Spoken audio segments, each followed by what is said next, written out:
আমরা অনেকেই আছি যে এই ধরনের ইস্যু আসলে আমরা অনেকেই হতাশ হয়ে যাই যে এটা সমাধান আসলে হবে কি হবে না এই বিষয় নিয়ে একটা কনফিউশন কাজ করে। বাট এই ইস্যুগুলো সমাধান হবে।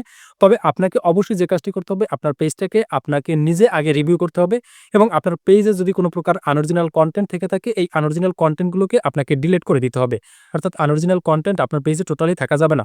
তবে একটা বিষয় আপনি খেয়াল রাখবেন সেটা হচ্ছে যে এই আনঅরিজিনাল কনটেন্ট গুলো আপনি একই দিনে ডিলিট দিবেন না। দেখা যায় ৫ থেকে ৭ দিন বসে আপনি অল্প, অল্প করে এই কনটেন্ট গুলোকে আপনার পেজ থেকে সরিয়ে ফেলবেন। পাশাপাশি আপনি যে কাজটি করবেন এই কনটেন্ট গুলো ডিলিট দেওয়ার পাশাপাশি আপনি নিজেই অরিজিনাল কনটেন্ট গুলো আপলোড দেওয়ার চেষ্টা করবেন। অর্থাৎ অরিজিনাল কনটেন্ট বলতে আপনার নিজস্ব ফেস ক্যাম পাশাপাশি নিজস্ব ভয়েস ওভার এবং নিজস্ব ক্রিয়েটিভিটি বা নিজস্ব এডিটিং স্টাইল যোগ করে আপনি কনটেন্ট পাবলিশ করবেন। এভাবে করে ৭ থেকে ১৪ দিন আপনি যখন আপনার পেজে সম্পূর্ণ আপনার অরিজিনাল কনটেন্ট পাবলিশড দিবেন, পাশাপাশি আপনার পেজ থেকে আনঅরিজিনাল কনটেন্ট গুলোকে ডিলিট করে সরিয়ে দেবেন।